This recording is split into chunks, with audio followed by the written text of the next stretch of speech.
Përshëndetje, sot në podcastin e radhës jemi me Reziona Bajën, është blogere gatimi, gocë e re, një model, edhe për më tepër do na bëj një prezantim të shkurtër për veten e vet. Reziona, mirë se erdhe dhe faleminderit shumë që more pjesë në këtë podcastin tim. Faleminderit ty Geni për ftesën, jam shumë e lumtur që jam sot këtu përpara teje. Në fakt është podcasti im i parë dhe kam pak emocione, por besoj që doja dalim së bashku. Edhe sikurse edhe emri i podcastit tënd origjinal, edhe unë premtoj sot që do jem 100% e vërtet në atë çfarë do trofej. Atëherë kjo është edhe ajo që ne duam, edhe besoj që gjithë njerëzit duan, që të shohin ty siç je, sepse do je një gocë me influencë, edhe me patjetër me një influencë shumë pozitive. Faleminderit. Unë të gjithë më njohin ajo goca e casual eating, ajo goca e Instagramit, ajo goca të kam parë në televizor, por nuk jam vetëm ajo.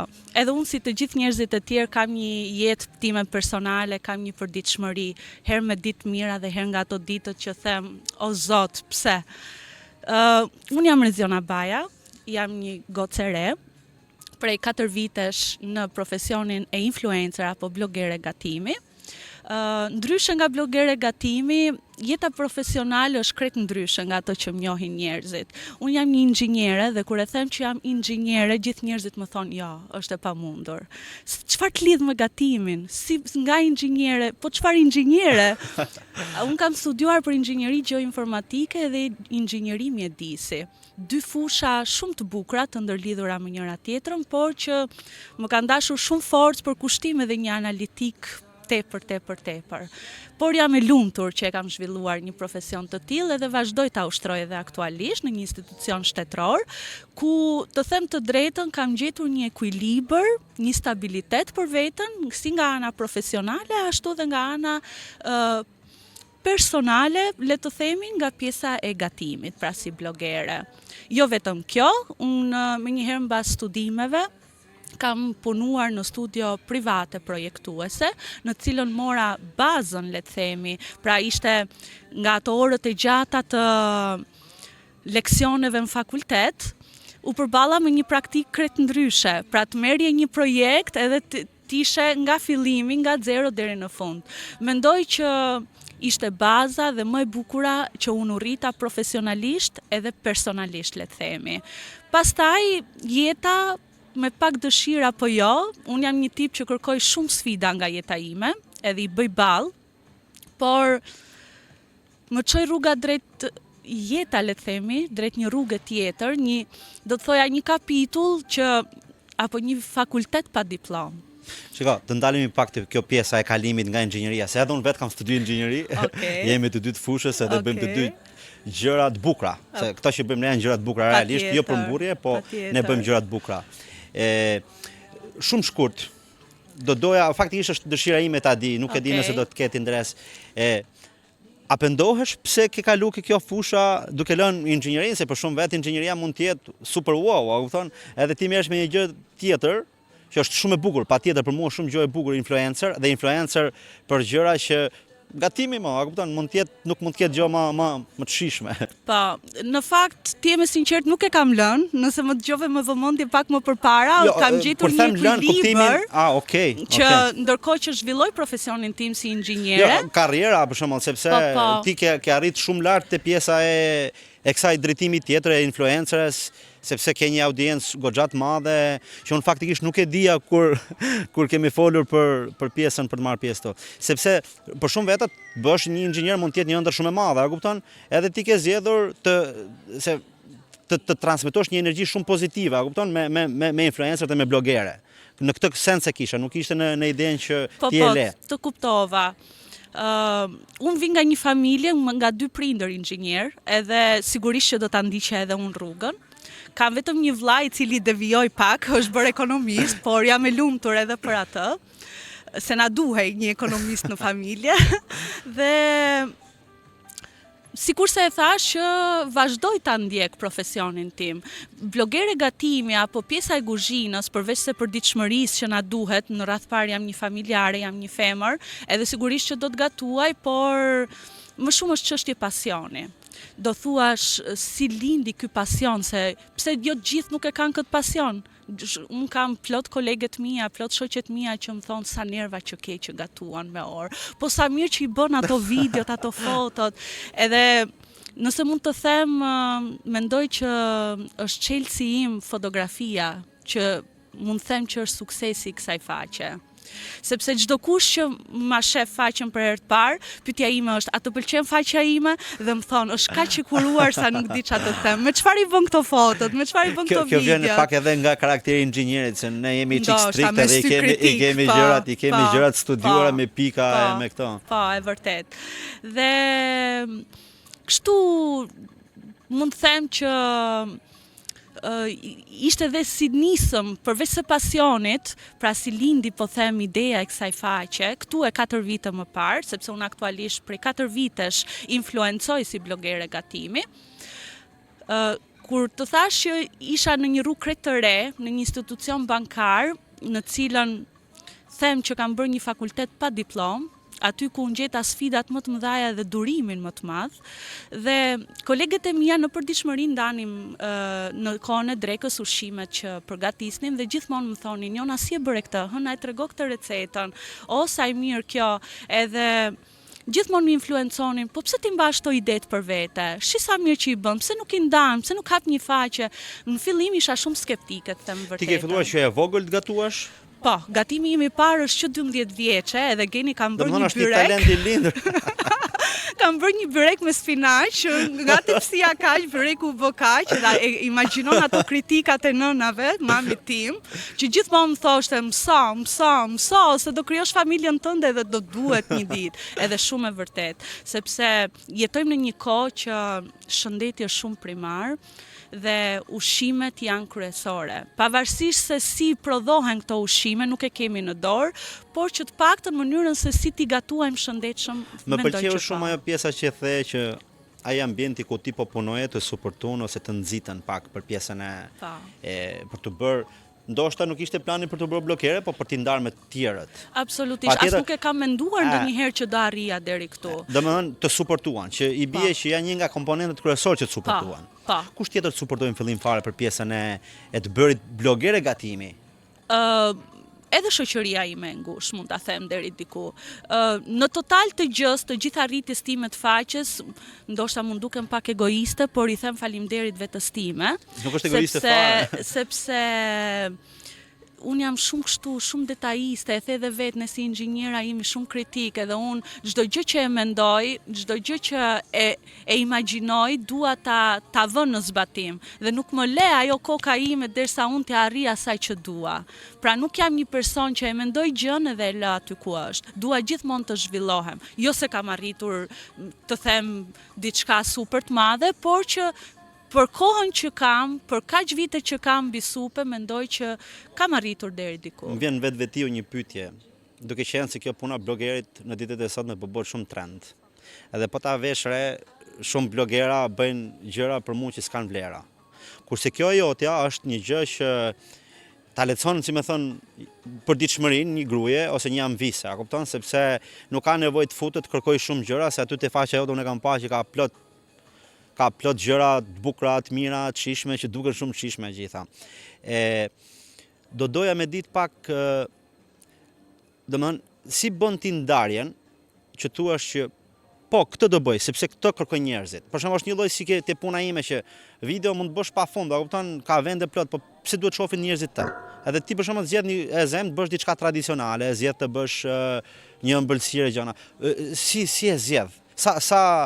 A bën me llogari se ç'a duhet, ç'a s'duhet, ç'a do njeriu me pa, a të sugjeron dikush, a të kërkon dikush, si funksionon kjo pjesë tek ti? Kur nisa të hapja faqen, ngërçi më i madh i imi, e vendosa edhe pse isha shumë skeptike që do thoja, po mirë, unë do hap një faqe, ç'a do bëj? Si do shkoj? Kush do më ndjekë mu? Ka plot, pse duhet të jem unë ajo që duhet ndiqem? Edhe pastaj ngeca tek ideja se si do ta titulloja, si do të bëja unë për vete, nuk po them klientelën, po ndjekësit e mi, pra që ti kisha disa mbas vetes. Edhe pikërisht prandaj kam zgjedhur casual eating. Casual eating do të thotë e përgjithshme, tradicionale, moderne, e ndërthurur, pra çdo recetë me plot shije. Dhe si zgjedh unë këto? I zgjedh faktikisht, po ta vësh në dukje, çdo muaj ne kemi nga ndonjë festë ose ndonjë gjë kryesore. është tipike. Dhe unë çdo muaj zgjedh ti përshtatem festës apo muaj që na përket. Pra unë nuk mund të bëj një recetë verore në mesin e dimrit, apo nuk mund të bëj, po them, baklava në qershor. Sigurisht që e bëjmë, absolutisht, se na shkon menja dhe Po. e gatuajmë dhe sigurisht që e bëjmë, por që i përshtatem periudhës kohës dhe zgjedh të gatuaj thjesht edhe receta praktike. Unë personalisht, këtë që ti bën, e quaj art. Edhe në rrugën e artit, normalisht do përballesh edhe me bashkëpunëtor. Një restoran si që kemi këtu, një ambient shumë i bukur, një kompani që prodhon, një dyqan që shet, nuk e di se çfarë mund të ketë të ndryshme, son jam i fushës.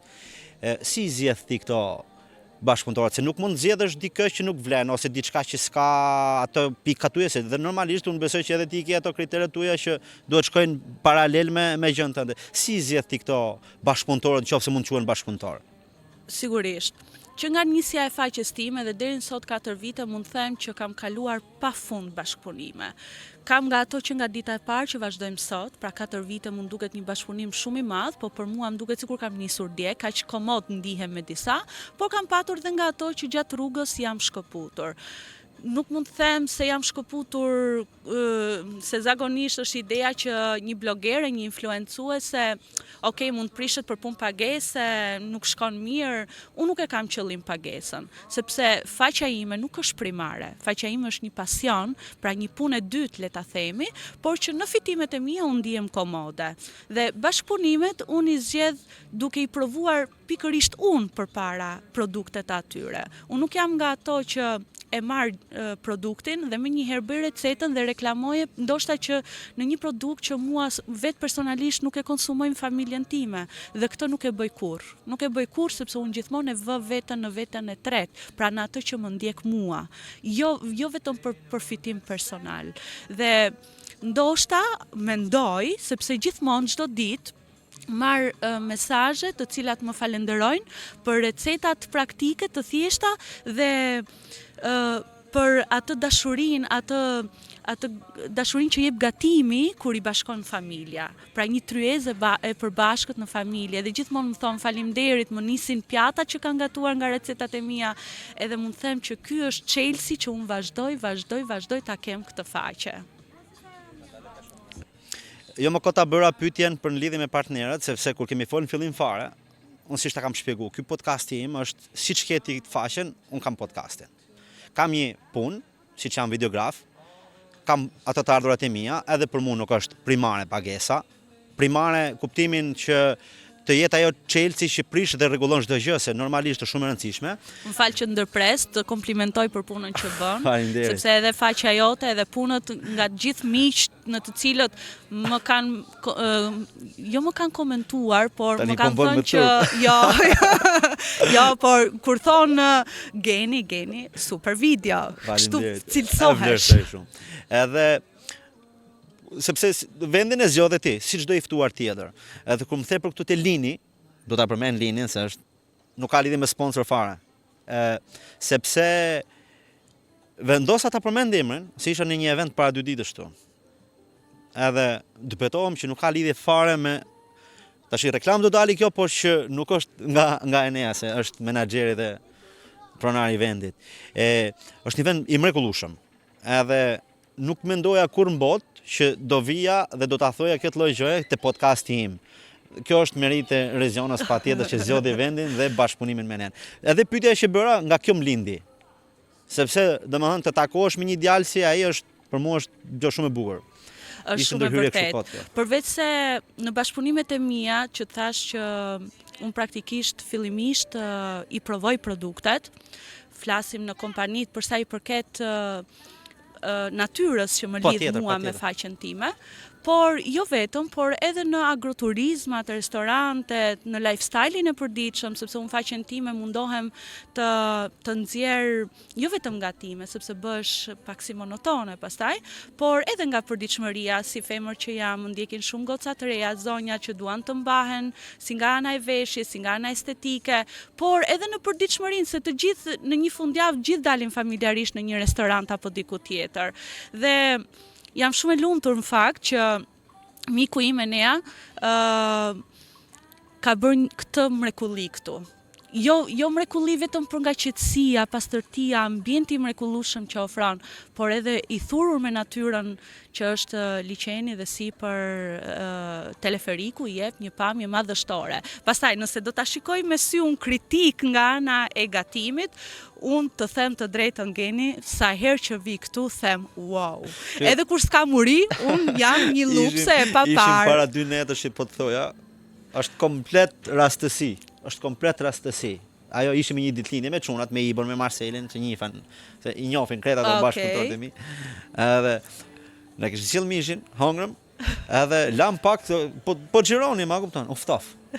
Edhe të ftofte kemi hëngër. Edhe po i thoja çfarë neas që më pëlqen shumë, a kupton? Sinqerisht. Shumë. Edhe një herë, nuk ka lidhje fare me një reklam të pagujtme, se siç e dini unë kam të vetë sponsorizuar. Është jashtëzakonisht shumë e mirë. Si nga cilësia e shërbimit, ashtu edhe nga gjërat që mund pëlqen më shumë ti tek punët që bëjmë, sepse në një farë mënyrë edhe unë futem tek kjo lloj fushe e promovimit e gjërat, është pjesa e njohjes njerëzve të tillë. Në këtë rast me ty, me dikë tjetër, me një menaxher lokali, me një menaxher ambienti e gjitha. Sa rëndësishme është për ty kjo njohja me njerëzit e ri? Të tillë njerëz. Të kuptoj. Shiko, është një shprehje mos lënë Zoti pa miq në fund ditës. Edhe unë jam shumë e lumtur që kam kaq miqësi edhe shiko, ka edhe ato të vetat, se ti je një person publik, ka pak edhe vështirësitë e veta, se duhet të jesh pak e kufizuar, që do thotë ja edhe këtu përpara se të nisim këtë podcastin e pej që më njihnin, edhe gjithkohës duhet të jesh e përqendruar, të jesh sa më mirë. E kuruar, bravo. Po në fakt unë nuk e vras shumë mendjen. Mundohem të jem ajo origjinale, ajo jona që jam për ditëshmëri, edhe besoj që për këtë pozitivitet edhe për origjinalitet, pra jam vetvetja, besoj që edhe njerëzit për këtë më duan. Edhe sigurisht që në bashkëpunimet e mia zgjedh, jo çdo bashkëpunim e pranoj, të jem e sinqert, por zgjedh në bazë rreth parë të komunikimit që më shpreh një person që më kërkon për një bashkëpunim, e dyta korrektësia. Kam pasur plot raste në të cilat nuk janë treguar korrekt, dhe për këtë është një ndër arsyet, le të themi, nga shkëputjet e mia për disa bashkëpunëtorëve. Unë si person vetë jam shumë korrekte, dhe në momentin që unë nuk e bëj, nuk dua as të ma bëj një gjë të tillë. Prandaj që nëse mund t'i cilësoj si me pika, le të themi, do të thoja që në një bashkëpunim timin unë cilësoj shumë mënyrën e komunikimit, cilësojmë produktin që ti më sjell, pra nëse është vërtet për t'u reklamuar unë e bëj, nëse jo. Kam patur plot raste, meqense e kishim bisedën dhe tek Lini, tek restoranti, kam pasur plot raste që kam shkuar në një restorant tjetër, nuk më ka pëlqyer dhe e kam bërë anti-reklam në faqen time. A është e vështirë mi i thënë dikujt, jo se me thënë drejtë unë e kam i çik problem këtë pjesë, vem shumë siklet kur du t'i them dikujt që shiko nuk e bëj dot punën me ty ose nuk du me apo e kam shumë. A keni çik siklet të pjesën e kësaj? Unë nuk e kam siklet, Geni, sepse më mirë ti jesh e sinqert, e hidhur se sa Jo, siklet me veten them, a kupton se nuk merrem, po thjesht e vuj me veten time. Shiko, thesh çfarë diçka që më pëlqeu dhe unë ashtu e mendoj. Që edhe unë jam e falendërues shumë vetes time. Se kur beson tek vetja, normalisht me disa pika dhe me disa ëndra që ti realisht mund t'i bësh realitet, diçka që ti me vërtet mund ta realizosh, dhe beson ke vetja dhe arrin qëllimin. Normalisht gjatë rrugtimit kemi edhe njerëz që na kanë përkrah. Jo detyrimisht në fol për gjëra personale. Po jo edhe që na kanë përkrah, se kemi pozitive dhe negative. Jo, do dalim pastaj atje. Ka falenderon shumë ti për këtë rrugtimin të përmbështetjen morale, se ne kemi pas dhe një lloj profesioni ndoshta që s'ka desh investim si thosh në aspektin ekonomik, a kupton? Në aspektin moral, kë falenderon ti? Kush është ndër mbështetësit tuaj më të mëdhej? Mund të jenë 2-3 persona, s'është më thënë vetëm një. Unë i them faleminderit në radh parë mamit tim. Mamit tim, sepse që në moshë të vogël më edukoi se si të njihesha me kuzhinën, se si unë bëhesha një zonjush apo një familjare e zonja kur të rritesha sikur se jam aktualisht, dhe do t'i thoja faleminderit edhe babit tim për faktin që jam ushqyer në një familje të vogël me dashuri të madhe dhe që asnjëherë nuk më ka penguar për asnjë gjë, gjithmonë kam pas atë lirshmërinë, por duke njohur limitet e njerëzimit, le të themi. Shikom, një pyetje që më vjen kështu natyrshëm, duke qenë se edhe unë jam familjar. Okej. Edhe punët që bëjmë ne janë me njerëz, ditën, natën, lëvizin.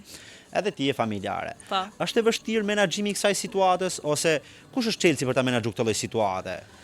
Sepse normalisht lodhesh, stresohesh, mërzitesh, bën debat me dikë, normalisht shtëpi çohen gjitha, a kupton? Si e menaxhon këtë situatin? Unë jam pak natyrë nevrike në realitetin tim, që do të them acarohem pak shpejt, por diti menaxhoj, nuk jam edhe aq keq. Diti menaxhoj edhe, shiko, jeta është e ndarë. Problemet e punës qëndrojnë në punë edhe nuk duhet të përfshihen në familje. Familje kemi plot halle e probleme, ditë mira dhe ditë këqija. Dhe unë do thoja që çdo gjë tjetë në cakun e vet. Pra, një gjë që ndodh në punë, sigurisht që ka momente që diskutohet, por që mbetet aty dhe vazhdojmë në jetën tonë të përditshme. Sikurse ndodh edhe kundërta, mund të ketë pasur, kam pasur ditë plot që kam thënë, unë do ta mbyll fare këtë faqe, nuk mundem, jam shumë e lodhur, shumë e ngarkuar. Kam pasur nga ato ditët që e ke parasysh gjeni atë anijen në mes detit që i humb ajo pusulla edhe s'di nga të shkosh, ashtu jemi gjithë besoj, por prap kam zgjedhur që në faqen time unë të jem më e lumtur, të jem më pozitivja, sepse mendoj që në përditshmëri gjithë kemi problemet. Edhe nuk besoj që i intereson dikujt që të di se çfarë halli ka jona apo si është jona sot. Në momentin që unë shfaqem me një emocion, me diçka të bukur, mendoj që edhe tjetrin e përcjell edhe e ngrem ato moodin, siç thuhet në ditët e sotme. Kam dy pyetje që po më vijnë tani, po do t'i bëj të dyja, se kam mallë si harroj. Dini po bombardon, pak si shumë më duket. Pyetja e parë është, nëse jo kjo fush, ç'a do bëhet diçka tjetër? Dhe pyetja e dytë është, e harrova. Vazhdojmë kjo e para. Unë them që... Më kujtu dhe pyetja e dytë. Okej, unë them që nëse nuk do isha një inxhinier dhe një blogere gatimi, unë do t'isha një fotografe. E adhuroj dhe kam shumë pasion fotografin. Në një recet që unë bëj, mund të ketë mbi 600 foto, për të reklamuar vetëm 3 të tilla. 600 foto? Po. Nëse unë hap telefonin dhe të shikosh galerinë time... A i fshin e herë ato fotot pastaj? Patjetër se bllokohet telefoni. Du më të bëj një pyetje, ndaç përgjigje, ndaç mos u përgjigj. Nuk e kam me tendencë. Okej. Çdo kush që bën një punë të caktuar, si punën që bëjmë ne, si puna që bën ti. Tek puna e dikujt tjetër do ta bënte diçka ndryshe. Dhe tek puna e dikujt tjetër shef diçka që e mëson. Në rast se do ishte në dorën tënde, ja bëj shumë vetave këtë pyetje. Çfarë do bëje ndryshe ose çfarë do t'i sugjeroj ndryshe blogerave të tjerë? Dhe çfarë të pëlqen që blogerat të tjerë e kanë dhe ti do ta mësosh? Unë nuk kam lindur e zgjuar, gjithë njerëzit avancohen me kalimin e kohës, që do të thotë edhe unë kam mësuar nga diku, edhe unë jam influencuar nga diku, por jam influencuar në mënyrën e transmetimit, jam influencuar në mënyrën e të bërit të gjës, por në fund të ditës jam unë. Jam vetvetja dhe unë do thoja që çdo kush që mund të nisi një karrierë të tillë, çdo kush që ka një faqe, të lutem qëndro ti, jo kopja e dikujt, jo fotokopje. Edhe unë mund të shikoj një recet, ku ta di, në një influencer edhe jashtë Shqipërisë, pra të huaj, por asnjëherë nuk e bëj recetën të njëjtë. Pra ajo më jep një ide, por krijimin e gjës e bëj unë. Dhe mund të them që ndoshta është një nga pikat e mia si influencuese, pra ti je vetvetja, ti je konsistence. Jo, sot bëj diçka, nesër bëj diçka tjetër, se sot e pash diçka tek Geni, nesër e pash tek Jona, edhe hajde bëjmë një gjurulldi në faqe dhe nuk e kemi idenë se ku është qëllimi i faqes. Unë kam një kornizë në faqen time në cilën i përshtatem. Pra, fokusi është gatimi, por si themi, si globi, rumbullak, që vërtitet, por pika duhet. Shiko, unë jam një fan si madh i baklavas. Kur kam qenë i vogël unë, jo i vogël, se s'kam qenë i vogël, kam qenë 7-18 vjeç. Është një lloj ene, që ne themi kuz, nuk e di që është kuz, është një tepsi shumë e madhe. Edhe bëm mami me baklava, dhe unë e kam hëngur për 24 orë. Wow. Kam qenë në një farë mënyrë i varur, të gjithën vetëm. Kam qenë në një farë mënyrë i varur nga mëlçira. Mos ke diabet. Jo, s'kam as diabet, shqyr Zotit nuk vjen nga një smundje. Edhe të thash edhe herën tjetër që të mësjellësh diçka nga këto gjëra që ti bën. Nuk mund të rrinim pa e përmendur sepse është vlera më e madhe që Reziona ka. Kështu që do na tregosh pak çfarë na ke sjell. Patjetër. nëse mund ta reklamoj Patjetër, kështu, kjo ç'është është kutia ime, Casual Eating, dhe ka një shkrim shijoje si dikur. Është baklava geni, të cilën nuk e kam se me zim pritet me pa. nuk e kam primare të them të vërtetën, pra nuk bëhet çdo ditë.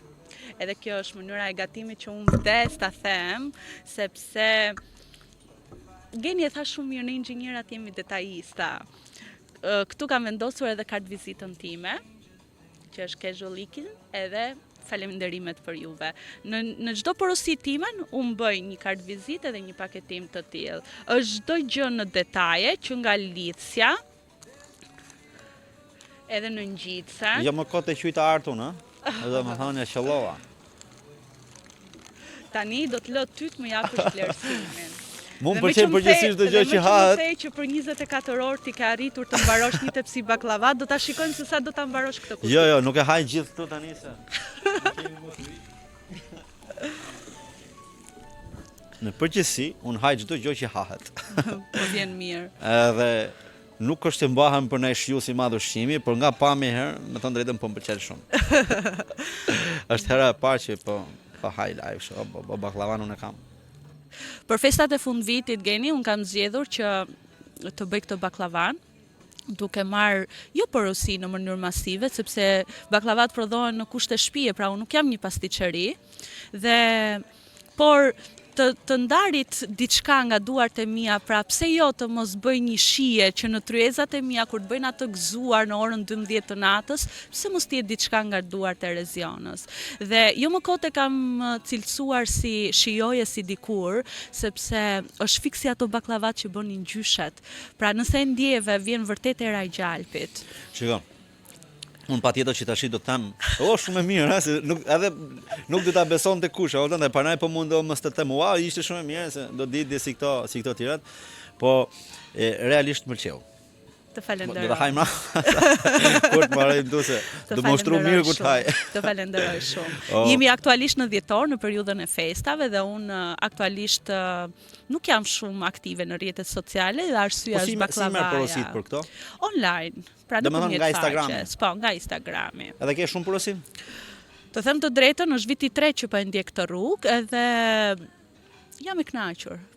A ke kohë, ja del me kohën, me menaxhimin, me gjërat? Sigurisht nuk i bëj vetëm. Se kam përshtypjen baklava i do çiko me. Po, absolutisht nuk i bëj vetëm unë, kam edhe ndihmë. Absolutisht po, sepse vetme nuk ja dal dot, sepse unë jam në përditshmërinë time jam 8 orë në punë edhe pjesa tjetër më mbetet të menaxhoj. Na trego pak si ta bëjmë të porosin. Porosia, nëse e ke parë faqen time, ka një link aty, në të cilën unë tregoj se për masat e baklavas edhe në bazë të përmasës së baklavas edhe çmimin për katës, baklavaja bëhet me 2 shtresa arra, jo me 1 siç bëhet gjithmonë, dhe çdo gjë është nga duart e shtëpisë tonë, jo me gjalp margarine apo me ku ta di unë, whatever. Duhet na vesh një kufi deri ku të hajmë. Si ëmbëlsirat, si gjëra tjera.